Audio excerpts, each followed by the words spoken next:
But when I told my family I was going tiny, they thought I was like, she's gone right. Like, what kind of nonsensory are you doing? What do you mean? That like money can't buy happiness? I learned that in tiny living. When I was living in a tiny house, I didn't make more than $13 an hour. If I saved up 6 months of expenses, I would quit for the next 6 months and just chill at home because it was so cheap. And when I got the mobile home, they were like, girl, come on now. What happened to a real home? My dad came once. He said, Alexis, I don't like it out here.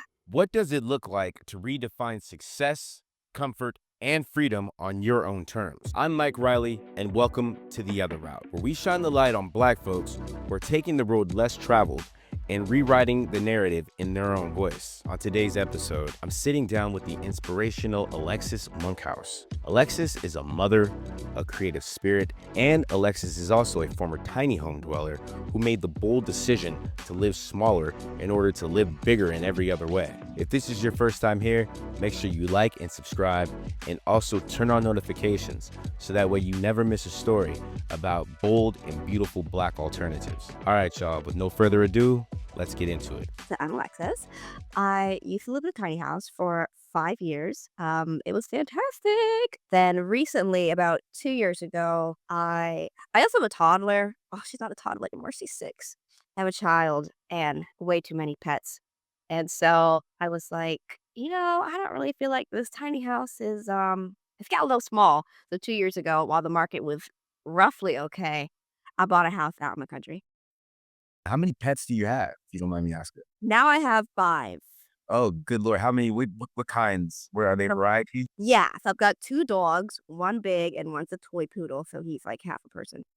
1 cat, and then 2 guinea pigs now. I had to Yeah. Oh man, got the whole petting zoo. Your pets get along with each other. No, the cat will eat the guinea pigs. Yeah. I guess that makes sense. Let me ask you. So, can you take us back to where you grew up and what your childhood was like? Oh, what a loaded question. Okay, yeah. So I grew up in the suburbs in Florida to 2 immigrant parents. One is Guyanese, so Caribbean, and one's Nigerian. So, a very different upbringing cons compared to, like, Americans. It's just a very hard upbringing if you're not used to having immigrant parents. And so, this looks the Black girl in the suburbs. It's very cliche. The only Black person in your class. All that fun stuff. Went to college, went to grad school, still in grad school. And I was living with my sister, and she wanted to like move out. And then they wanted to raise my rent. And I said, no. And that's how I ended up with living in a tiny house. I feel like that's, Yeah, that was gonna be my next question because yeah, I can understand. First of all, I can completely understand your upbringing. I grew up in the suburbs as well.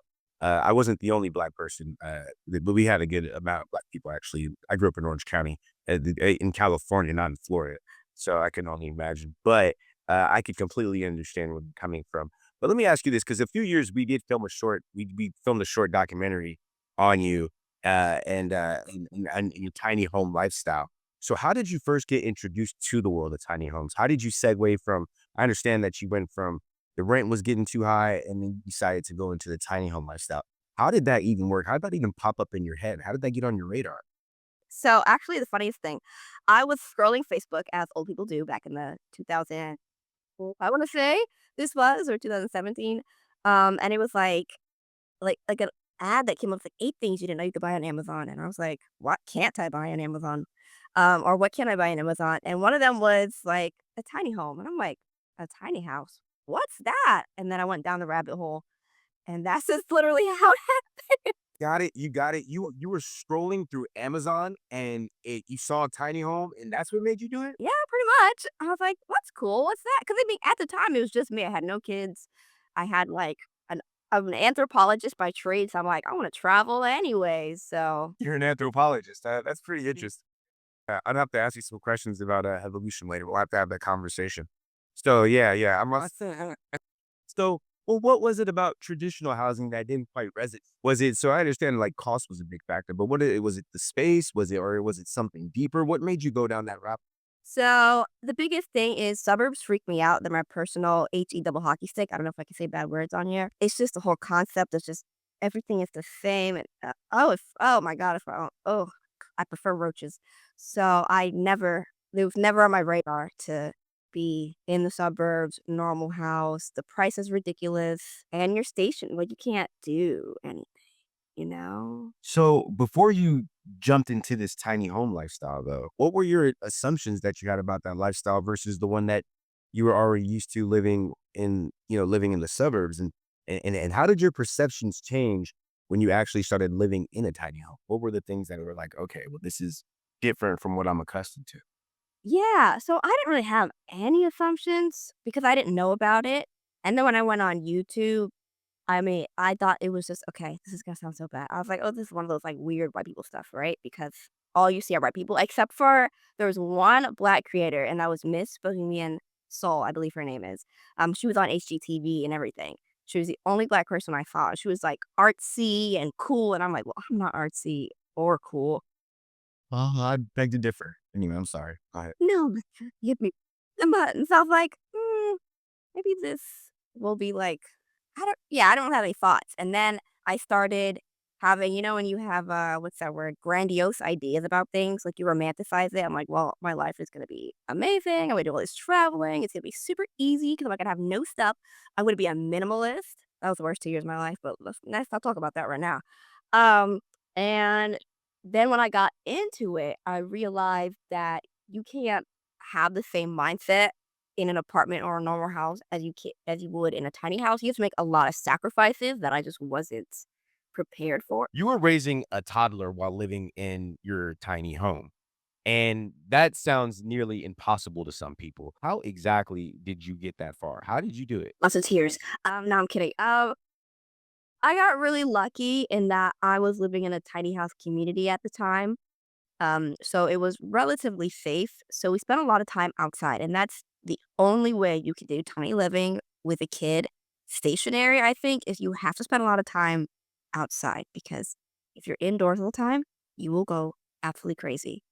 And that eventually happened to me because it's just like, because they're clingy and there's nowhere to go. There's no doors that close in a tiny house. So, and no toys. We had like a couple of toys and that was it. So you had to be really intentional about your time, like with your toddler. Tell me about this tiny home community. How did you find it? And what was it like being a part of that community? Was everybody just kind of, was it a thing where everybody pooled resources? Was it something where, if your neighbor down the street here needed some sugar, is it you can go give them sugar? Or if you needed electricity, they'll slide their electricity over to you. Is it something like that? Kinda, I think that was the intention, but how I found it, I'm a Sagittarius. I don't know if anyone's into astrology. So I'm a very lucky person, I would like to say. Um, so I wanted to build a tiny house. I found a tiny house builder, and then an unfortunate thing happened. My mom died. That wasn't very lucky. But oh, thank you. It was a while ago now.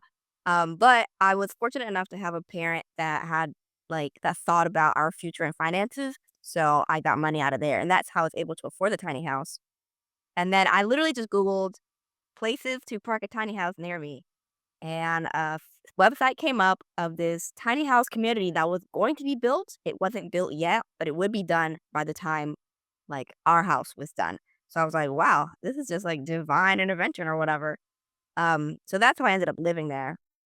And I actually lived on a horse farm for the first 6 months. That was a weird time. If we want, we can go into that if you want to, but Well, was your tiny home something that was mobile? Was it something that was able to move, or was it something that was literally just, stationary? Something that, from going, was it one of those kind of things? Was it like an Airstream? no, it's a house. They build a house on a trailer and you get a big old truck, like a GMC 2500 or something like that, or Sierra 2500. And you just tow that thing down the road. How do you deal with plumbing? Our builders, me and my sister had compost toilets, which is a glorified bucket that you potty into. But our builders saw our personalities, and were like, "We're gonna plumb it anyways because I don't trust that you're gonna keep up with this," and we did not. So they did the plumbing, and then the tiny house community had sewage hookup, luckily, which is actually quite hard to find. A lot of tiny house communities don't have that because it's expensive to put in. So we just hooked up to this septic tank that she had there, and I think once Boss Baby started crawling and walking and wanted to put her hand in the compost toilet, I took it out and put a regular flush toilet in. That makes sense. That makes sense. Did I hear you say boss baby? Well, that's her nickname. That's so cool. That's so cool. Cookies are for closers. Now, if someone is seriously considering going tiny, what are some few practical tips or things you wish you knew when you were starting out that you can offer to some of our viewers? Yeah, so this is a fantastic question, and it's a question I get a lot. I will say this though. I went tiny in 2017 where it was like a big niche thing, so it wasn't as expensive. I got my 26-foot tiny house for 75,000. That today would be six figures. Oh, Easy. mhm. So it's a lot harder. The barrier to entry is a lot harder because it just got so much more expensive. But the first place I would go is your local counties. Tiny houses on wheels specifically are classified as RVs, and you can't legally park RVs in most places unless you're in an RV park or you could have it on your land, but there's a lot of rules, like you have to move it every 6 months or you can't be hooked up to electricity in it or no one can live in it. There's a lot of stuff. So look at your county laws first because you can't buy land and put a tiny house on it on wheels specifically, um, and then just live.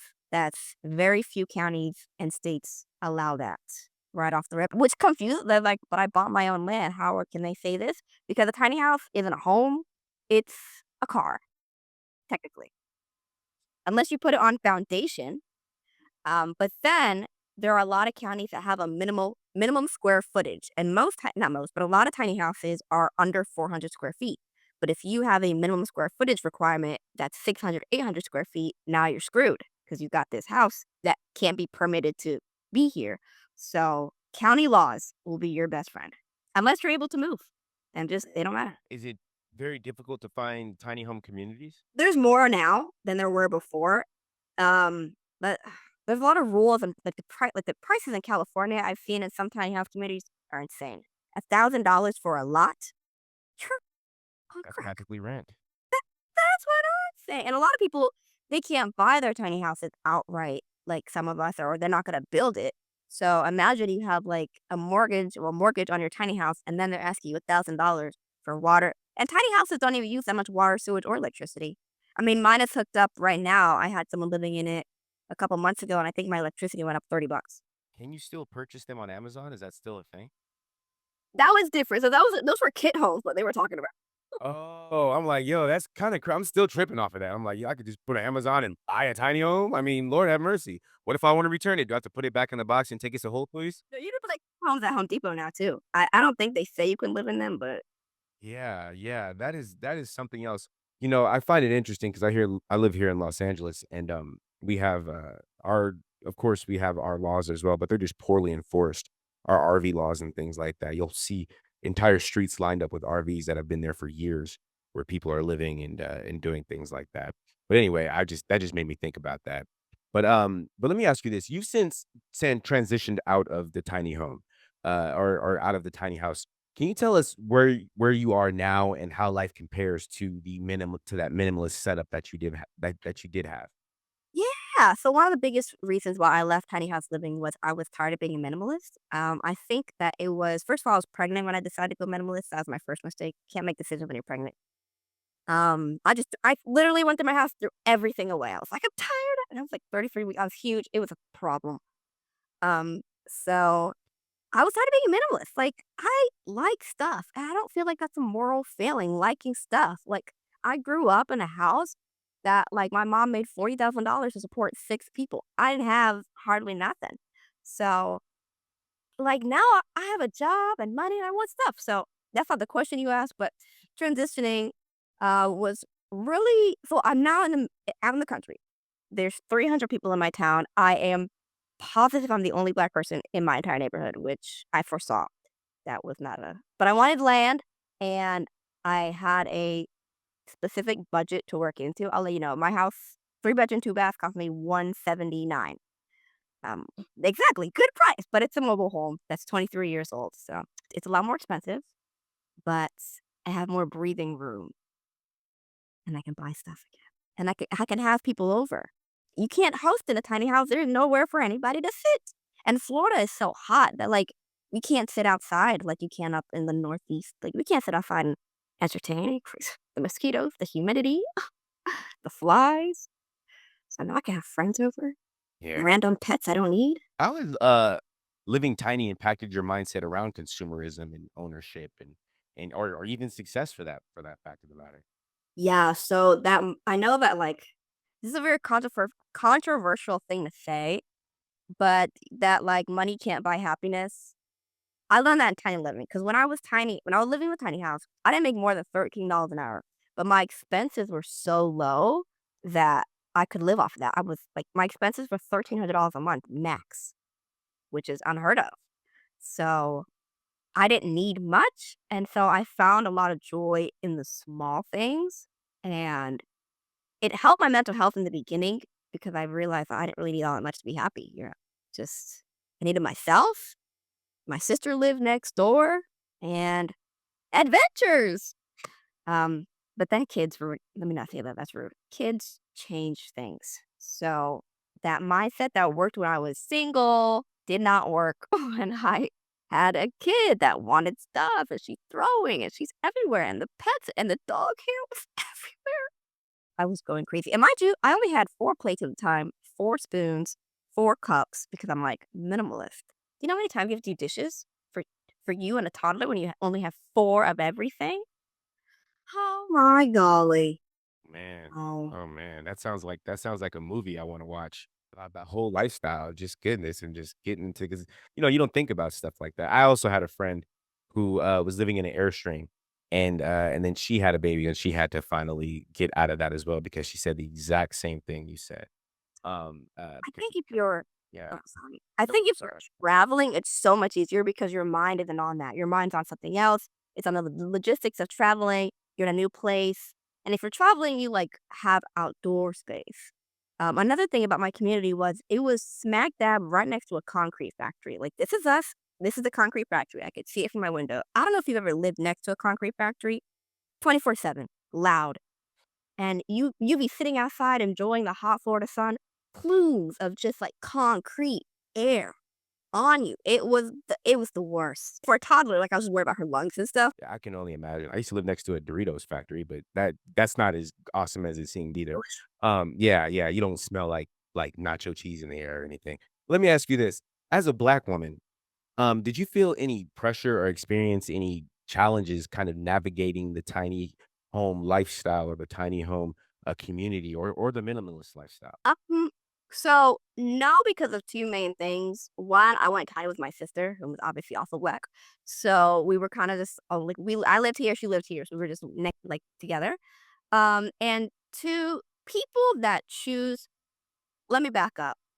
Back when the tiny house movement began, people that chose to live tiny were typically people that wanted to live outside of the norm because they weren't so expensive so they could do that. So they were already it still sounds weird saying open-minded people, but they were people that already had like more cultural experiences or just like they were more I don't want to use the word liberal because that sounds too political, but they're more like, open-minded about things. So we were all just, like, pretty cool, but what ended up happening was the barrier to entry kept getting higher and higher because it kept getting more and more expensive, and so what do you get? Old white people, who had RVs, but now look, they've got these cool tiny houses that are a bit more expensive, but a lot more amenities, and so then it's kind of community became weird. So in my real day-to-day life, I didn't experience anything, but online, it was weirder. Like people were weird about it. Like anytime anybody would like make an article that's like, "Oh, a black woman living tiny. Why do you have to bring up the fact that she's black?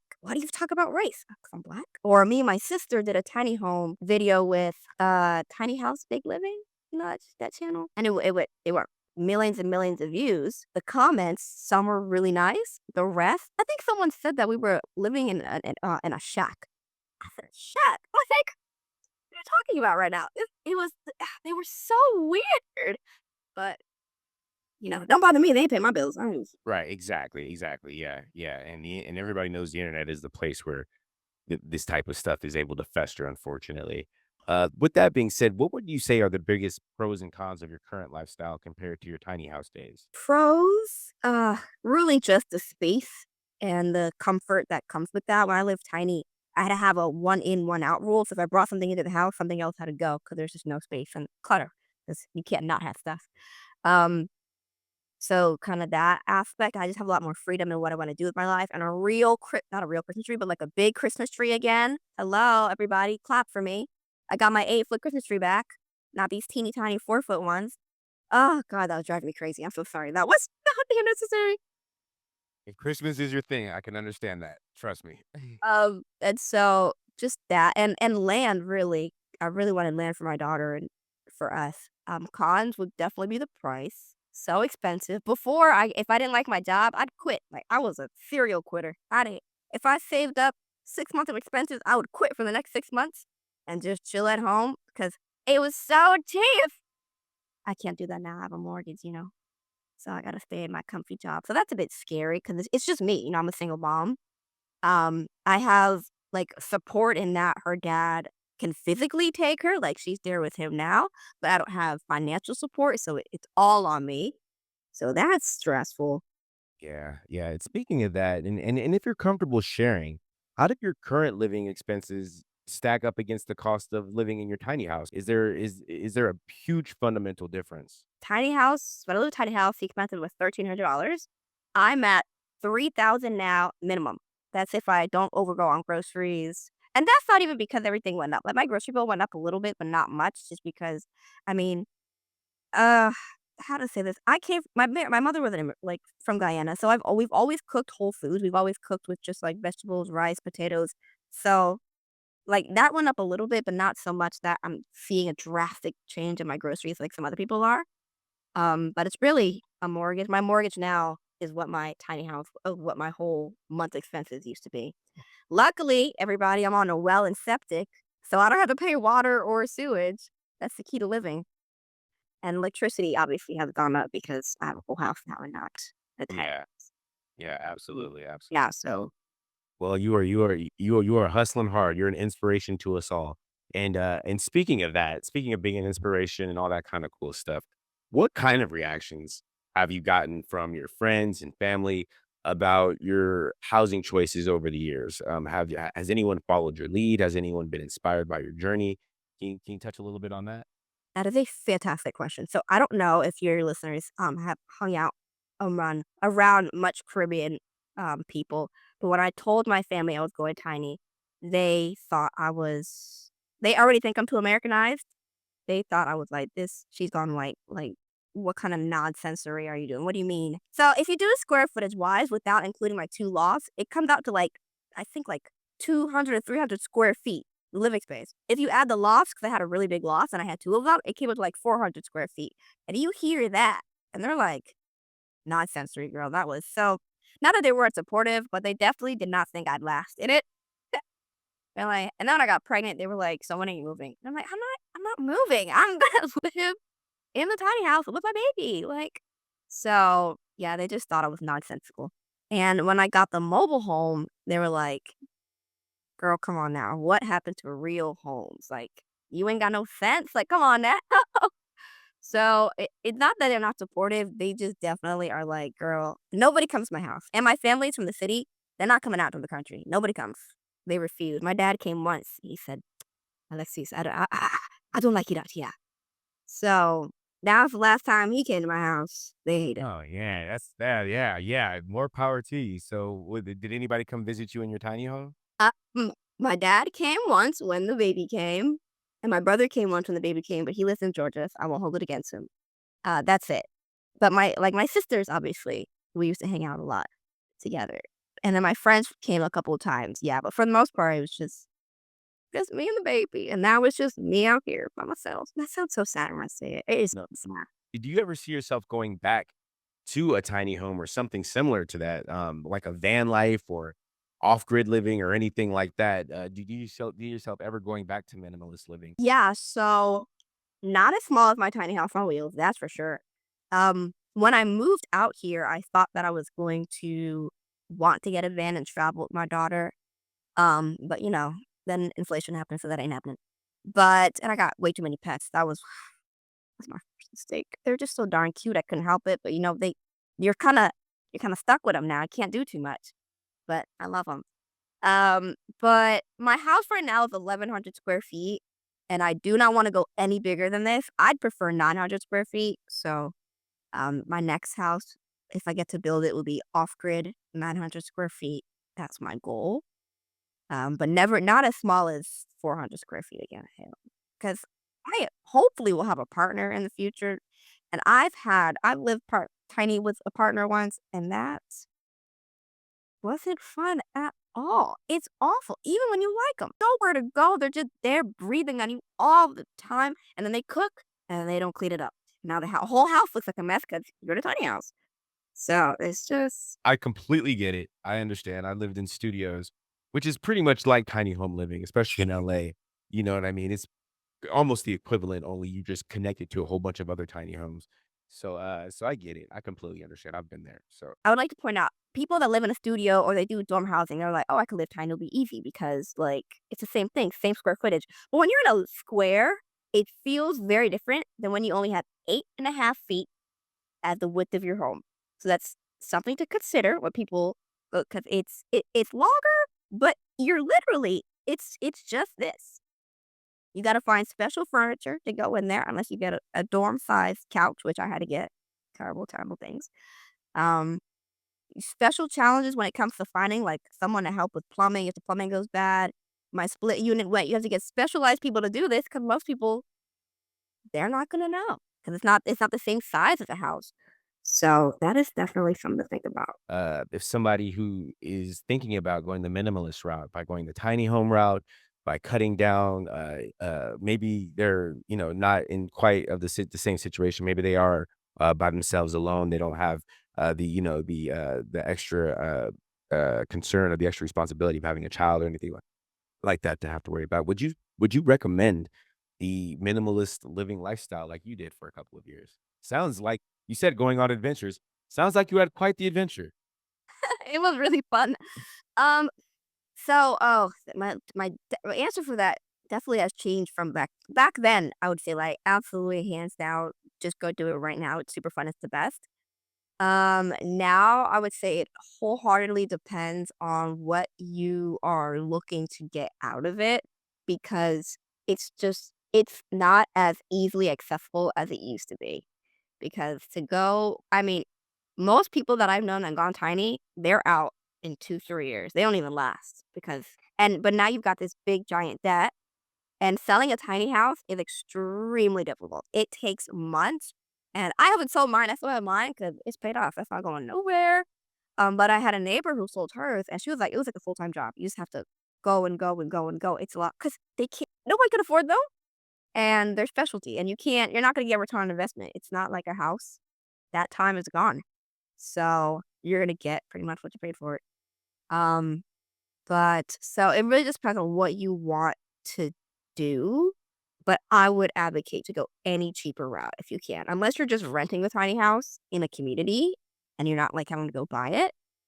Um, there's so many cheaper options where you still can achieve whatever your goal is. But if your goal is just live in a tiny house, yeah, go do it. Alexis Monkhouse, thank you so much for joining us here on the other route, telling us about how you taken the other route, what it was like, and sharing your experience with us. I couldn't, this has been great. This has been very informative, very educational, and I think for anyone out there who is considering doing this, I think hearing your words and hearing your experience will be such an eye opener for a lot of people. So thank you so much. If Alexis's journey resonated with you, go ahead and like this video, subscribe to the channel, and drop a comment below. Could you see yourself living in a tiny home? We would love to hear from you. My name is Mike Riley, and thank you so much for watching. And remember, keep questioning the norm, keep dreaming big, and keep continuing to take the other route. Thanks so much for watching.